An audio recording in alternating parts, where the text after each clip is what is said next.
There it is. Good morning. We are going to continue our, were we on, Robin? We're good? Okay. Welcome. We're going to continue this very non-Calvary-like practice of starting the 9:15 forum at 9:15, regardless of who's here. People will, if it's like last week, keep on coming in. Let me see what I've got here. I want to give you the schedule a little bit, how things are going to keep rolling out. So last week we had an overview where we kind of looked at a high level at the way the various aspects would tie together. We're going to do that again after the 10:30 service, especially for the choir's benefit because the choir rehearses at this time, but it's open to whomever. So if you missed it last week, you can either go back and watch it on the computers, on the live stream is still on our website on YouTube, or you can join us afterwards. But the idea was we would take a high-level look at how all of these, because the big goal of this is to draw together into conversation all these spaces and activities that are kind of islands and insulated from one another. You know, we want to draw from the life of each other, and we want to make our buildings kind of emphasize what we do and communicate better between the three. So that's why we did that first, and now we're going to do a little deeper dive into several of the sections. Next week, we'll talk about the church, the organ, and accessible entries. On the 6th, we're going to talk about green spaces, parking, and sustainability. And on the 13th, we're going to talk about formation, music, nursery, and offices. I think it'll make sense why we grouped things as we did. Sometimes it's where those spaces are clustered within the plan. Sometimes it's they have important relationships with each other. So I think it'll make sense as that goes up. But we're going to start, as we did last week, with someone from our Spiritual Emphasis Committee, Elizabeth Crosby. This has been something I've deeply appreciated about the way our campaign consultants have organized our committees and groups, is that they understand that we're not just another nonprofit. We have a very particular way of being together as a community. And by having a spiritual emphasis community, each time we gather, we not only pray a prayer throughout this campaign, but we reorient ourselves, I think, and we ground ourselves in why we're doing what we're doing. So, Elizabeth, come on up and give us a bit.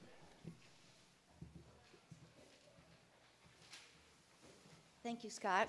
Good morning, everybody. I thought we would start by all saying the campaign prayer together. Thank you, Catherine, for writing it. Holy God, you call us to make your love visible in the world around us. Give us wisdom and courage to meet this moment with generosity and with hope, that we may grow in your loving kindness and show forth your compassion in our community with renewed faithfulness and boldness. Through Jesus Christ our Lord, who lives and reigns with you in the Holy Spirit, one God, forever and ever. Amen.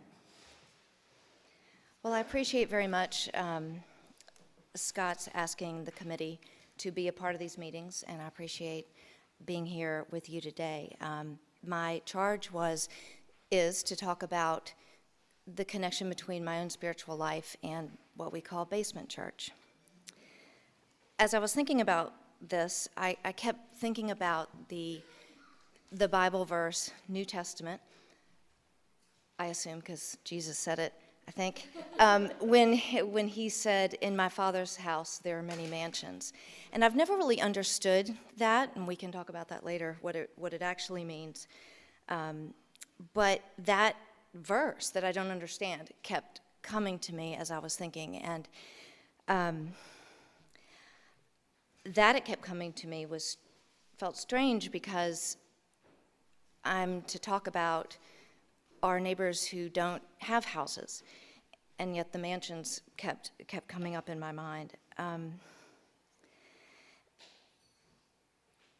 But it occurred to me as I thought that Calvary is a church where there are so many different places inside of it. We learned during COVID, actually a lot of places outside of it too, but now that we're back, there are so many places inside of Calvary that are church. Of course, the nave and the altar, those are church, of course.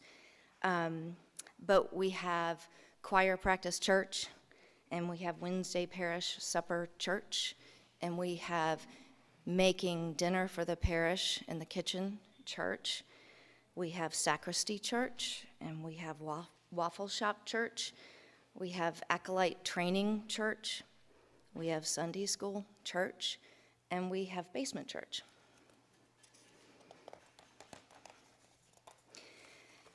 I believe that the kingdom of God,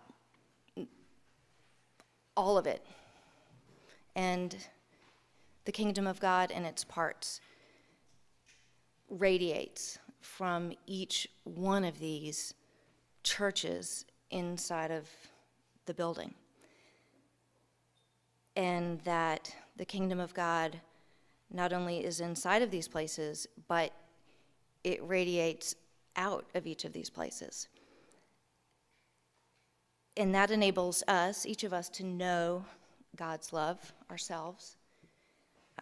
And it also allows our neighbors to know God's love. Thinking about mansions is generally metaphorical, and I assume it was for Jesus. But of course, in this context, it's tangible. We're talking about a building. And we're talking about improvement of the spaces inside of this building so that Calvary can do what we just prayed, so that Calvary, with faithfulness and boldness, can continue to grow and show God's compassion to our community. I thought I would close with the prayers that members of our community this morning prayed, just a few of them.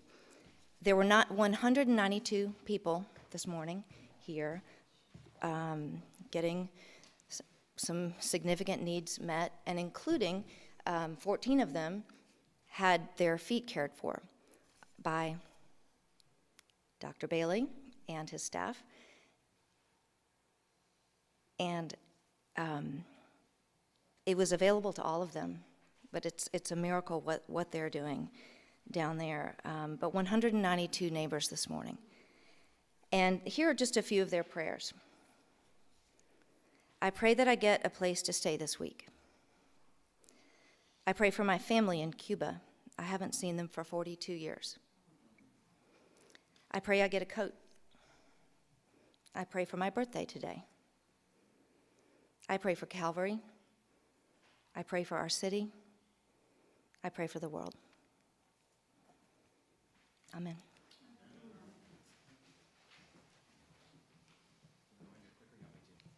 Clicker.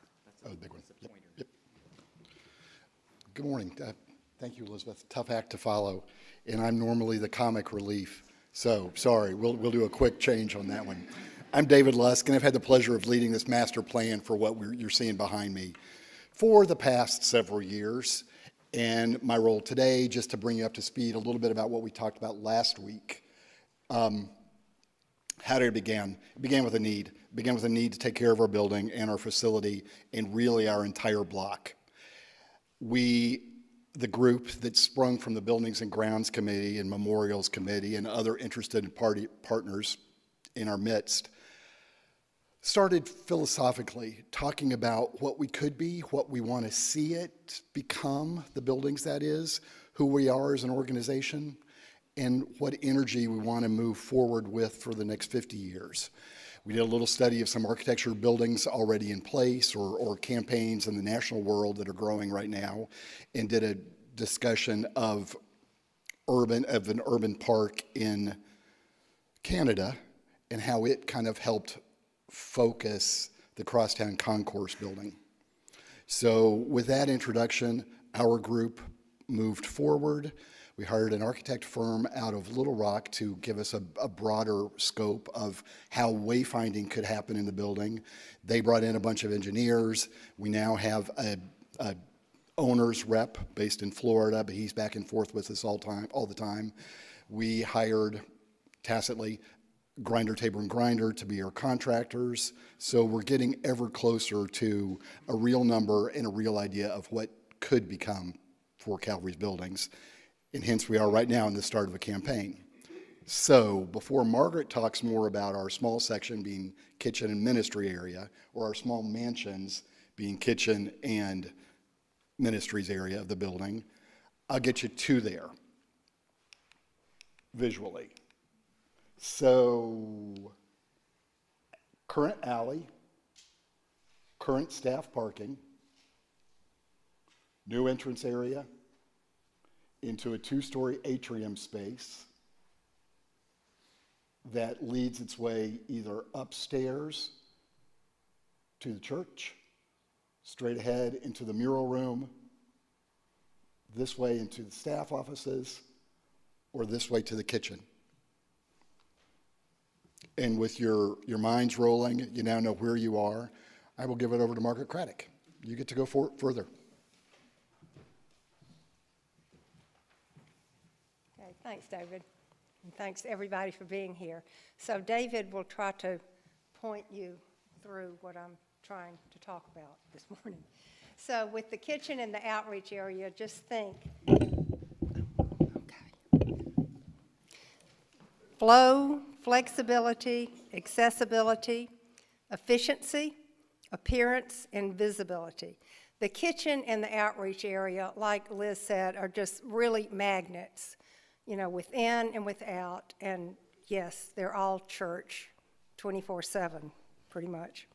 So pulling all this together could not have happened without the input from overall kitchen expert and chef Mary O'Brien, architecture expert Charles Shipp, experienced volunteer cooks and serving experts Bob Carlisle, Debbie Kennard, and Gail Spence, and Waffle Shop leaders Doug Franklin and Connie Marshall.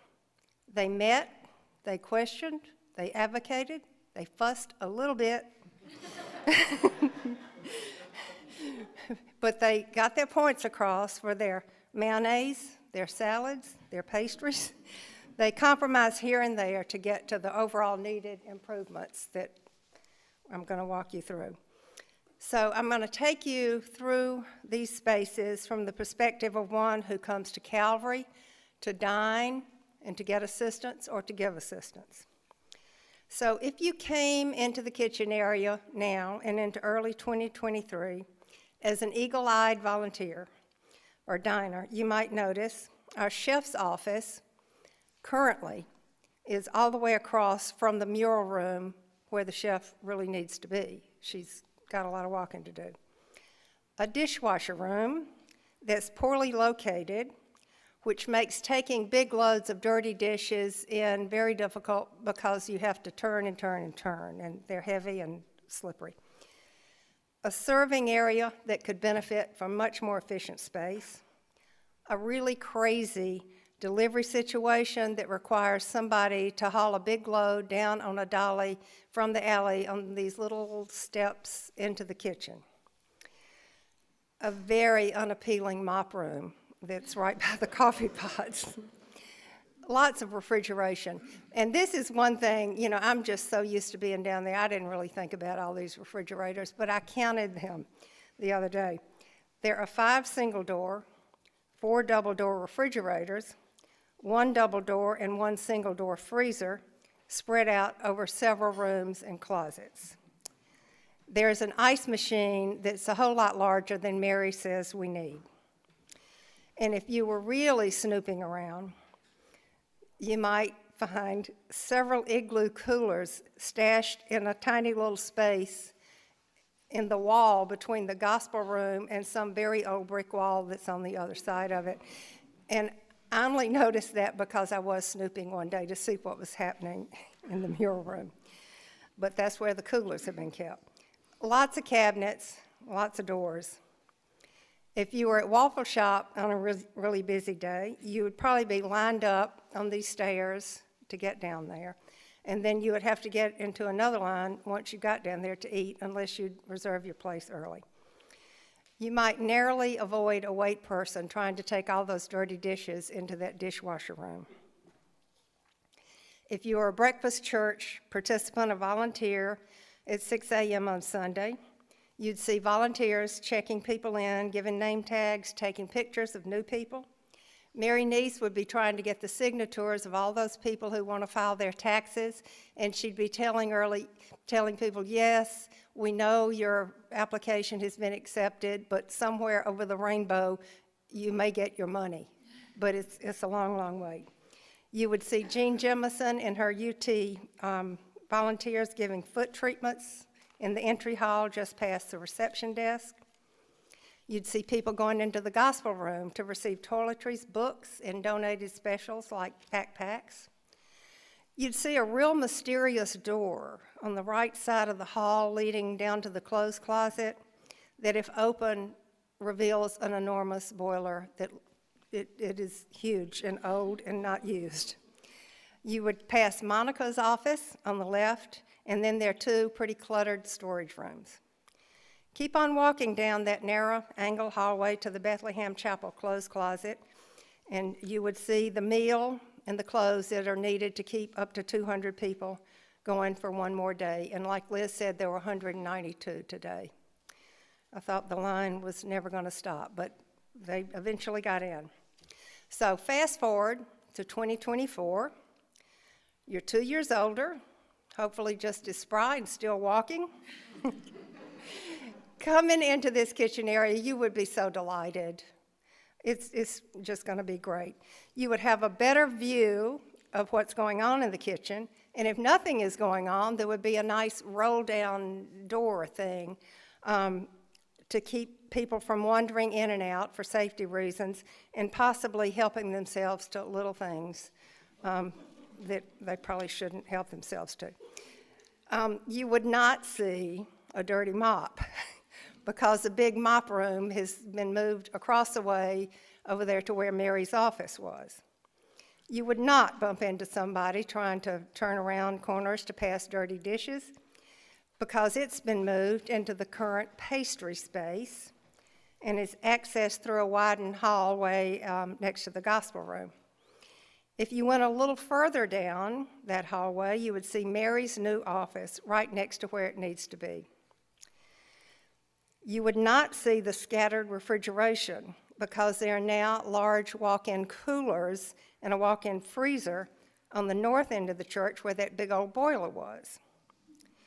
You would see new, more efficient, much better organized cabinetry everywhere with a lot more serving counters. You'd see the kitchen area that's pretty much the same as far as equipment because all of that really is in pretty good working order. But you might notice a new panini press, and you would not see all of those 5 pieces of refrigeration because now things are in those walk-ins. If you're a Mary or a volunteer cook, you would notice more space in the new pantry area because the space for Calvary Place supplies is no longer needed. If you're part of any feeding activity, and there are a lot of them, community breakfast, Wednesday night, waffle shop, pastry service, special events, a manual meal, you would have a big new serving area right where that current dishwasher room is. If you're a delivery person, you would be really happy not to have to bump your dolly down those steps because you can come right into the kitchen from that current alley door that we all use too much and take a right and go into that kitchen area and the pantry. You would walk down a wider hallway to the outreach area, and instead of 3 offices on the left side, you'd see a shower for people who ride their bike to church and for church meetings, for visiting youth group volunteers. There'll be new bathrooms that'll be added and 2 small storage rooms. And then on the right, there are washers and dryers for the kitchen to use. And coming further down, you'd see a cleared out Bethlehem Chapel space if you're here during the week, because that will become multi-use. It's well used on Sunday, but all of that will be rolled back into the storage areas somewhere right under there, and then roll back in so that lots of different things can happen there during the week. So this is all really fresh, very well planned. There's been a lot of input, And it's going to allow Calvary to really enhance what we're called to do in the future, and who knows what new things we'll be called to do. But this is flexible, and I think it's just going to be very exciting for everyone. So, okay.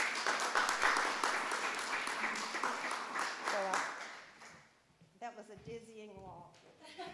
We're going to have lots of time for questions and whatnot. I'm just going to mention a couple more things. I think Margaret covered all of the pieces, the way they fit together. And again, the goal, we tried to designate by color, different particular activities, but the goal is to have fewer islands of separated activity, and common spaces are really essential. The most vibrant places are where we meet each other and where we share spaces. Making sure we have the dedicated spaces for we're not going to have the kitchen in the middle of the dining hall, but making sure we have the spaces to do the things we can do, but breaking out of being separate, right? Because we all draw energy. We've used that St. Paul's image of the body, right? All of the different activities in a body are unique and particular, but they only make sense in conversation with the whole.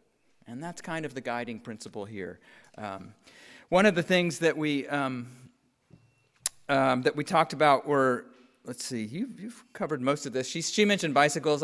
Sam's got a bike. Sam and I share an affection for bicycles, and I appreciate people. One of the principles when we've talked to folks is, what do your spaces suggest you want people to do?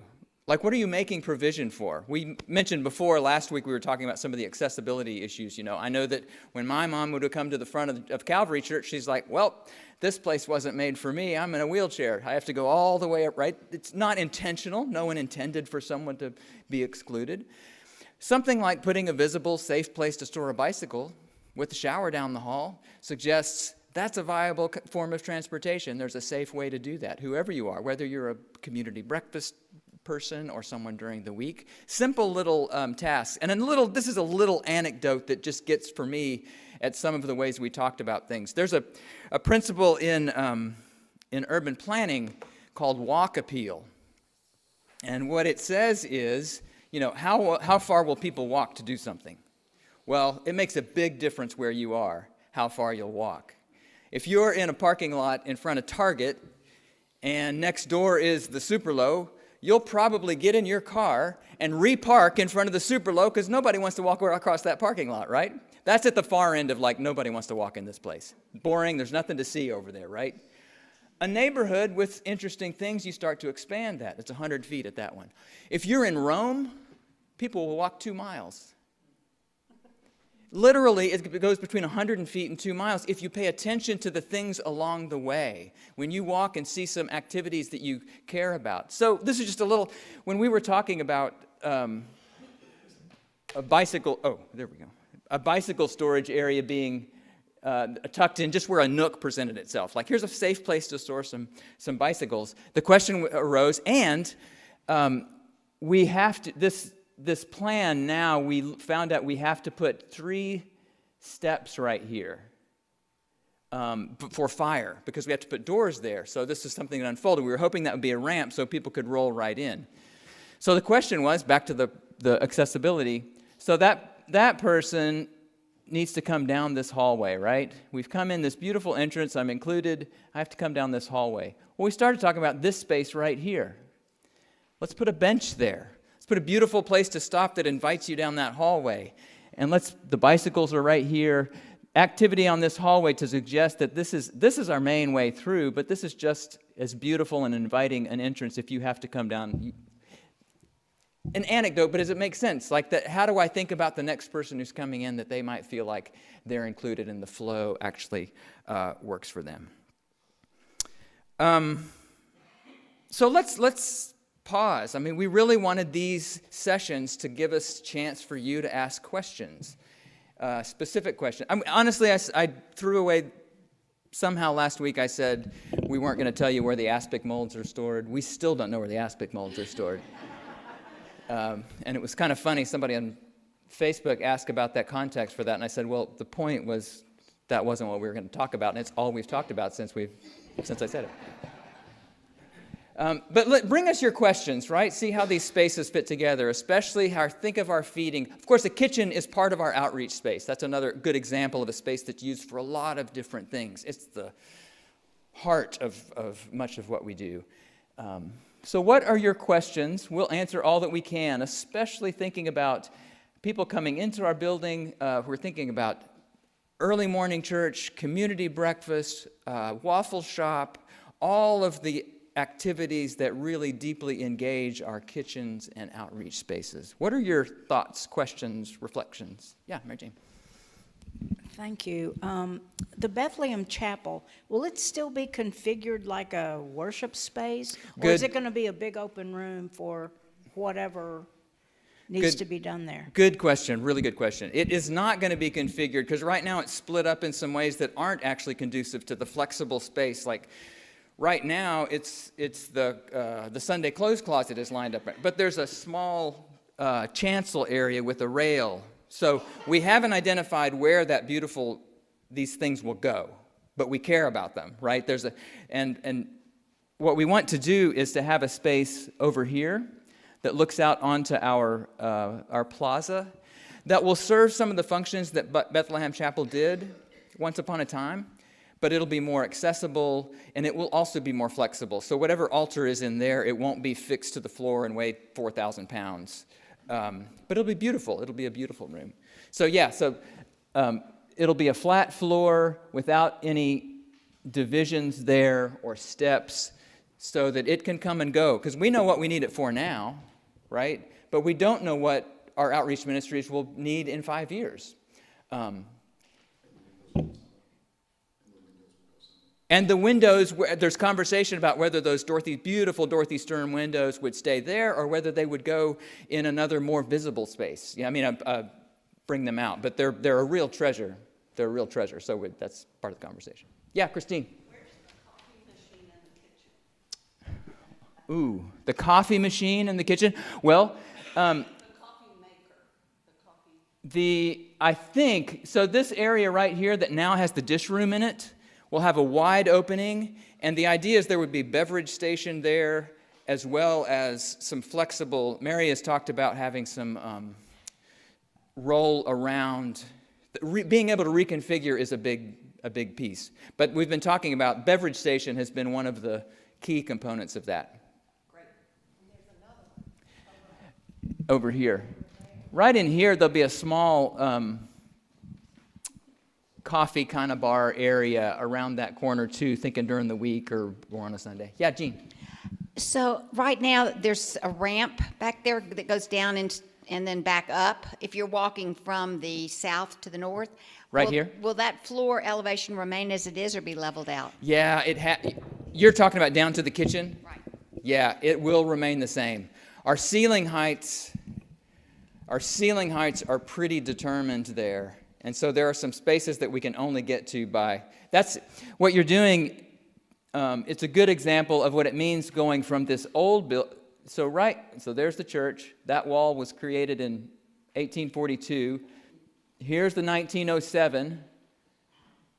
And that ramp is getting you from the 1992 down, because each of those buildings, there's even a ramp out there. Did y'all feel that? It's not a big one, but there's a ramp right out here outside the Crump Parlor. So for some reason, when we built these buildings, we didn't manage to just get the floors lined up. And so we're ramping. Yeah. One piece of that, too, there's also a ramp, as you know, going into the dining room there as well. And that we set it up to be safe, but it could be treacherous if you're not, because it kind of slopes off this way and off to your left. So it's going to be a little handrail. It's going to be much wider. So, yeah. What else? What are y'all wondering about? Dana Sue.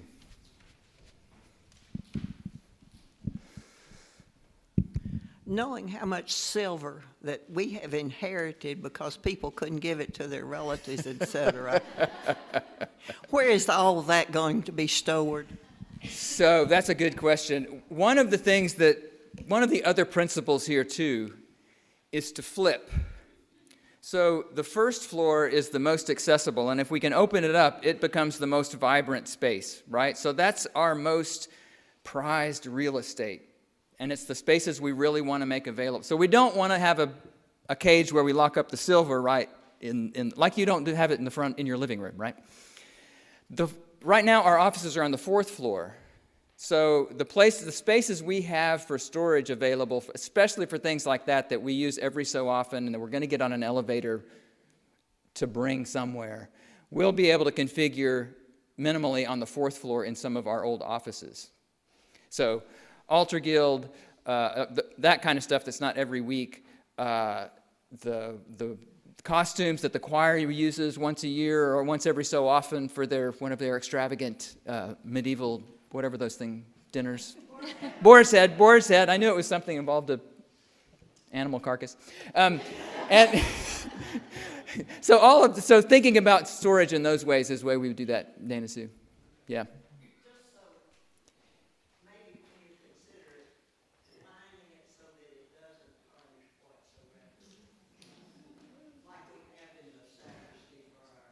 Paying attention to what tarnishes. Oh, yeah, well, you're way above my pay grade, so when you say you, I'm assuming you don't mean we need to do that. Yes.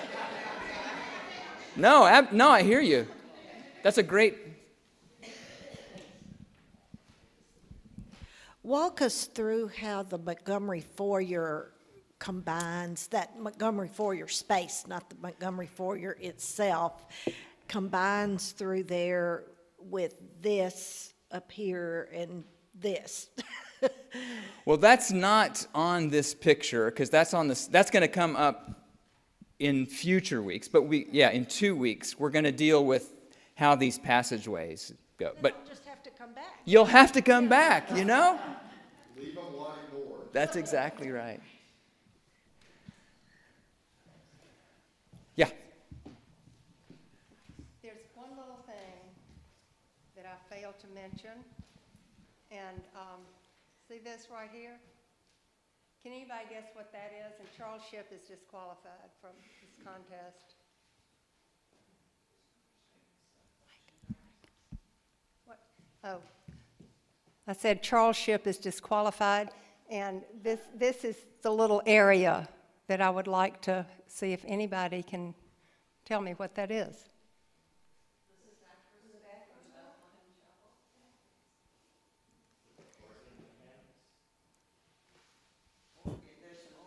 It's the bellows for the organ. You win. Good job. Yay.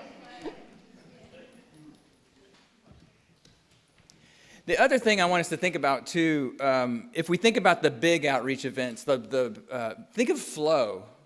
So 192 people is a big event, right? So it'll be cool to think about how we flow through, and this will be part of living into that building.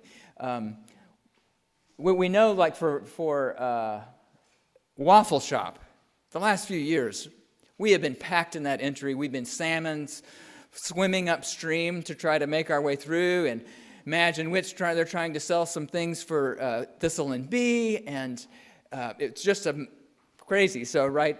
But big open, if you think of the comparison of that hallway that we come in from currently that's tight, and a spacious atrium without a lot of fixed furniture, whether we're setting up tables for, maybe it's coats. You know, maybe coat day happens there when it's once a year, or it's people waiting for Waffle Shop coming in. So this space, again, those connector spaces, those shared spaces, I think are the most valuable because they allow us to really shift the way people can flow through the buildings and what kind of things happen there. Yeah, John. How do you get this done with ongoing church activities? Well, you pivot. Isn't that the word we learned in COVID? We pivot. So a couple of things to relate to that. I mean, one is the church will be, in some ways, the simpler project. So we can get a few months out of the church, and we've got some ideas floating around about how we might do that. The current offices are on the 4th floor. We don't know what's going on here anyway. You know, we're up there. You could drive cattle through the church and we would know what's going on. So the offices can kind of stay for a while until we're ready to do the youth. This piece, we'll have to get creative. We'll have to be a mixture of working from home. It may be that Welcome Inn that is set up to help room in the inn for these next few years especially, but was designed as flexible space. Maybe there's a way during the week where we could have, computers set up where we could have our little pods. That's another space that would be kind of available for multi-use. But we'll have to shift because this is pretty major. Do you all know the orgel room on the other side of this wall? It's the big 2-story room with the atrium room, right? So that's the core right here. This is the new, it's basically taking out those floors on those kids' classrooms to create a single spacious entry there. So that's going to be the piece of construction where, we can't do anything in there when they're doing that deep construction. So we will have to be creative. We haven't had these conversations yet, but one of the ideas is talking about what could we do at Grizzlies Prep. I actually grew up in a small non-denominational church that met in a high school auditorium because they weren't using it on Sundays. And so it could be actually an opportunity to experience some spaces that are on our block that we've invested in for the good of the community and, live into them. A few years ago, we had our annual giving party in a tent outside. You remember that, some of you? So that we could walk across and see the Grizzlies Prep 5th grade at the time building. And it had just been completed. And usually, I never go over there. I park right next to it every day, but I don't go over there. So it'll be a challenge. The last thing I would say is that I mentioned Dan Barzell, our owner's rep. One of his credentials that resonated with me was that he had worked managing projects in which retail businesses had to stay in business while they renovated their stores. So logistics, those kind of questions, he's the guy you want to have on your team as you're trying to arrange the blocks to say, how do we do the things we got to keep doing week after week while we're trying to do this deep renovation? Some of it? I don't need that. There are people online. Okay. What's going to happen to the artwork in the room with the tree? The mural room. No, we all know the mural's going to last, but what about the tree with all the children born at Calvary? I forgot the name. In the orgel room. Yes. In the orgel room. I don't know the answer to that. We have big, beautiful, more accessible children's spaces. It's just, my Yeah. children are on that tree. Yeah. And it's something I think we need to preserve. Yeah, that's a great question because we're attending to the things that already exist.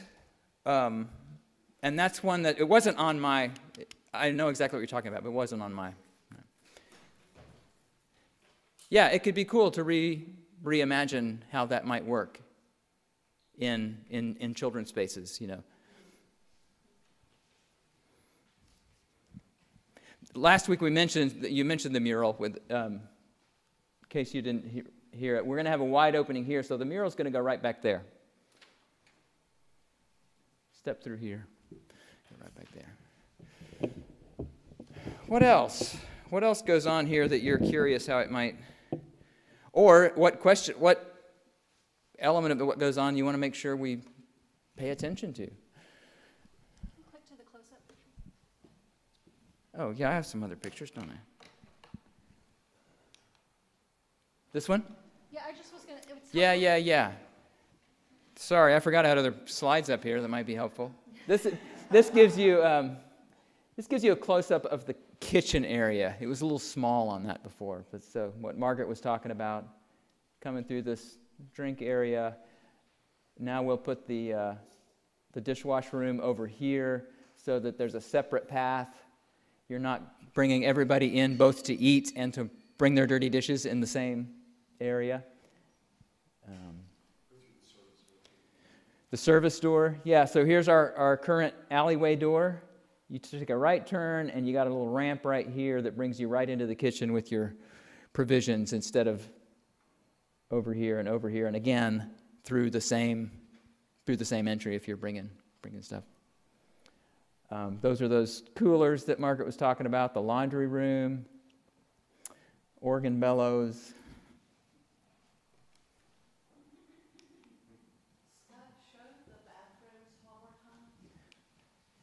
The bathrooms are here.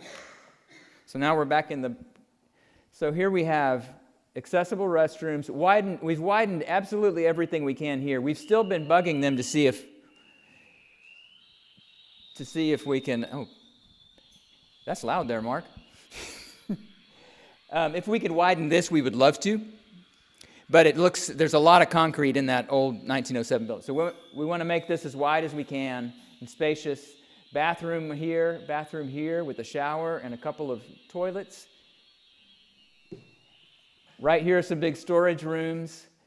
The clothes closet now, or the back in here, a single floor. You may not have, some of you have been back in the clothes closet storage. The goal here is to make a path also all the way through here and all the way back out so that you would have this circular, possibly a circular motion. Again, having spaces where people can go in and out. Yeah. Bathrooms were put here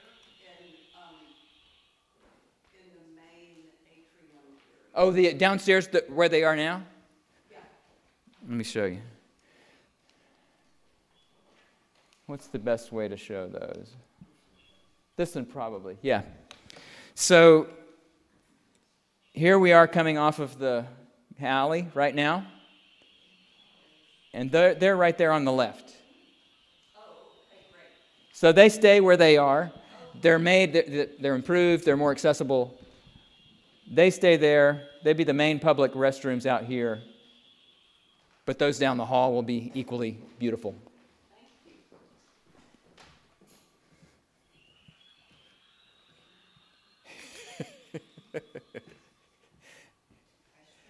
Yeah, yeah.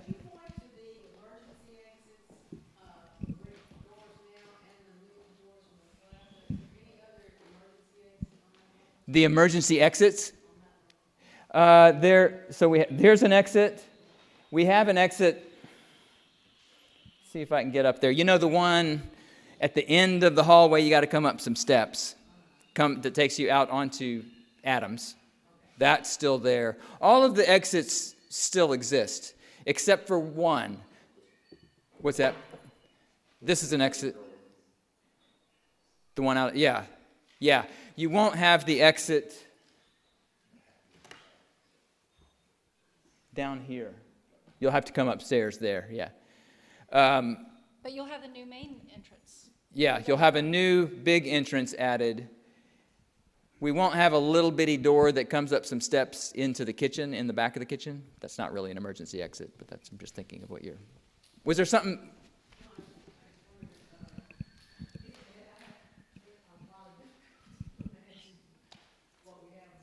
How it flows, yeah.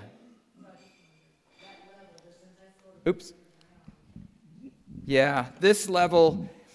So all of this is actually, everything you see here coming in from the alley, this is basically what that hallway is now. That's the door into the orgel room now. This will still be, the orgel room have the same ceiling that the orgel room has with the atrium windows up high, right?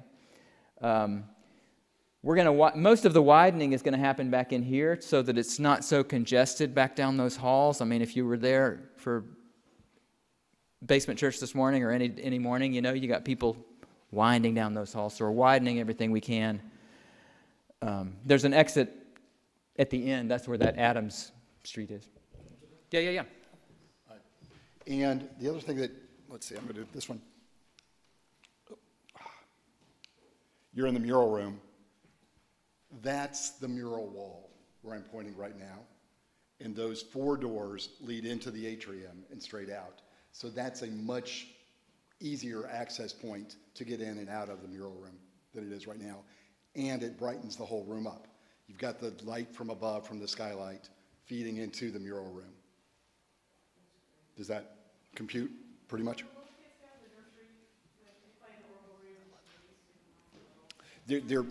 It's 2 more weeks. We're going to talk more about that. But those are upstairs. Yeah, yeah. Same time we'll talk about Montgomery Foyer. No, they're up. Everybody's up and closer to the church. Second floor. Hi, I have a question from John Pruitt online. He says, do we lose any classrooms or education spaces due to the new plan configuration? Again, John, 2 weeks, 2 weeks. But no, we gain rooms. We gain classrooms, both for youth and for adults. More workable spaces. Catherine just gave me the thumbs up on that. Affirmation. Thank you. I was just going to add to Scott's point about the showers. He'd mentioned about the bikers commuting, and I know it was touched on, but in our diocese, the youth gather a couple times a year for lock-ins, and imagine 20, 15, 16-year-olds running around for 2 days. Having the showers for those lock-ins is a great asset, as well as other congregations from other cities coming to Memphis for youth summer camp, seeing downtown. We could host them, and they can shower and smell nice.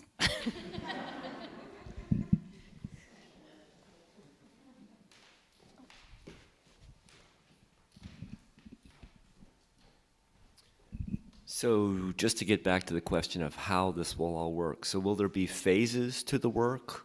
And if so, is there like a phase 1? What would that be? Phase 2, phase 3? How will that work? Yes, there will definitely be phases. Do we know what they are? No, not right now.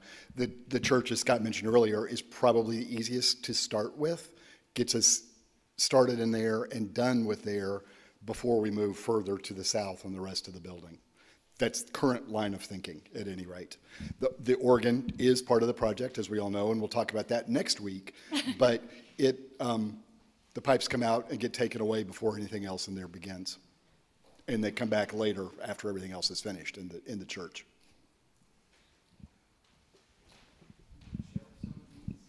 Sure. Are they forward? Oh, sorry, Katie. Oh, I was just curious, and this could have been covered last week when I was at it. Is there like an estimated start date to any of this? There is. Initially, we were hoping to start as soon after Easter as we could, just thinking that, but that was an ambitious goal. So July 3rd is the date that we're talking about. We could creep up if everything works out and maybe start in the church. Calvary Place will be in place through the end of May. So they're in operations through the end of May. So that will be one consideration. Basically trying to get the church done between Christmas and Easter. If we could get the church done as early, if we get the church done before LPS, I think my hunch is that it'll be harder to get into Waffle Shop because that's such a much deeper renovation going on. But we did Waffle Shop takeaway. We didn't stop for the pandemic, right? So, but those are our goals. Yeah, Jean. Just looking at that picture right there, the steps up to 2nd Street. Yes. Will there also be a ramp? Yes. So the way the grade works, I'm coming up here closer to the hub building, and the grade will have a nice wide ramp going here, so you'll be accessible this way and from the other direction. So yeah, this gives you a sense. I don't know, Linda, maybe this helps, like starting to visualize how one would come in and how the spaces work. That's currently the staff parking lot where these tables are. And we're in the Welcome Inn, right? Yeah, this is like we're on the roof of the Welcome Inn, the old hub building across there, looking over, right? Mm-hmm. Staff offices will be to the right. As you step in, that guy looking at his phone on the right has just walked in from that. Did you realize how many people are looking at their phones in these renderings? I didn't catch that. Anyway, I guess it's real. So you can imagine he's just walked in from that new entrance. Looking ahead, that's the wide opening into the mural room. The yellow back in the back is to signify you can look through those doors, and that's where the mural would be on that back far wall when you go further into the rooms. The hallway right around the corner is right behind that post. That would take you around to the restrooms where they are right now in the entrance hallway coming from the alley. Might have one more. That's a picture of the dining hall, the mural room concept, right? So much wider entry right here. Right in here would be the drink area, wide open to the one of the things I mentioned last week, this idea of urban magnets, and one is that one of the things that brings things alive, places alive, are seeing people make things. In Crosstown, it was like, that's why they put the bean roasters behind the coffee shop, because it's cool to see equipment. It's why everybody shows up in your kitchen at a party. So Charles was the one who said, well, the kitchen's where we make stuff. We've got to make sure it's more visible, even if it's safe to, not letting people run around back there. But so that was a priority, to get more just visibility as to what's going on in the kitchen. Yeah. Leslie Atwood-Smith would like to know, what about the elevator? Will it remain in the same place? Will it be upgraded? Yes. Yes to both. The elevator will remain in the same place. Elevator folks were here just this week to look at it. Another aspect of making this space more accessible, we hope, is they're looking to put a back door in the elevator so that all of our vesting areas and our, all the way down to the sacristy. It's invisible to you unless you've vested or you've worked in the sacristy, but you got to go up those steps to get there. This would allow us for all of that to be accessible. But yes, you will not be in the same feeling clunky elevator. The question was posed earlier, do we need another elevator? And we went back. We are well under the square footage. Usually it's about 50,000 square feet, they say, when they talk about adding an elevator. It's very expensive to add an elevator, take space. But if ours works well, it's well within what will service this. Yeah, Robin? What exterior material is underneath the facade? It is brick, but the proposal is this is painted brick on this building. We have brick that used to be stuccoed on the church that's quite different. We have red brick that's 1992 red brick on the 92 building. So it's the same material, but to paint it all would help tie together at least everything to the south of the church. Let me put that up. Well, I'm just going to do show and tell. But that's the only new construction. That's the only new exterior piece that we have on this whole project. It's reusing spaces. So just the entry door that bumps out 10 feet or 12? 10 feet from the 92 building present facade. And that was the goal. If you change and have a main entrance, you have to have something that signals, right? Where do I enter this building? There are actually some hilarious websites about Episcopal churches that no one knows how to get into them because all the doors that look like you ought to be able to go in are closed and you got to go around them. Yeah, Gene. This is actually probably a second story question. So, but coming off of 2nd Street. Yeah. There's that little tiny door closest to the corner. Yeah. Emergency door. That's a stairwell. Just a single door? Yeah, that's advanced. Not a lot of people know about that door. It stays. That's an egress. There's a stairwell that really nobody uses. That door stays locked, but it's right over here. And in a need, you could go down that staircase and get out. If I'm thinking of the right one.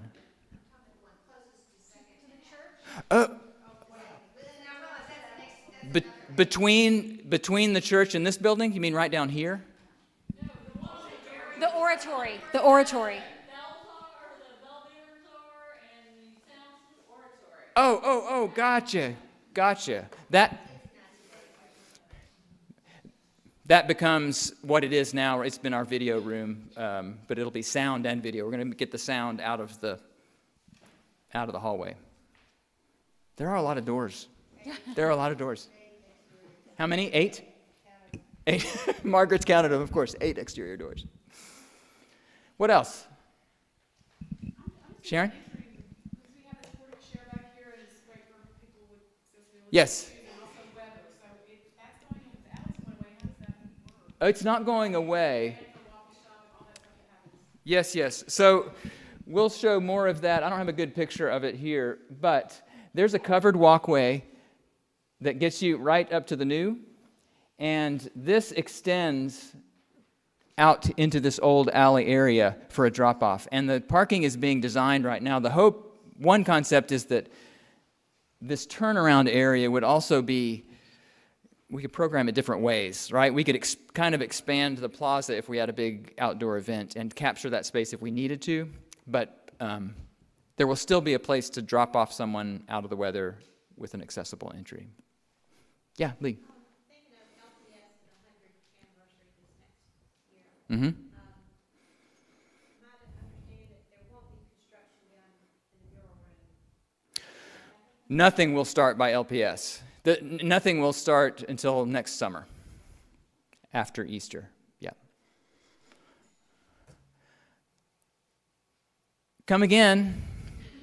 Thanks for your questions. Thanks for your comments. This is all, we've recorded this so we can continue to capture us. Again, it's hard to take all this in quickly. Feel free to reach out to one of us if you've got specific questions that come afterwards that we can walk you through. We love talking about it. Yep. And I'll hang around here for a while if anybody wants to talk about kitchen or outreach.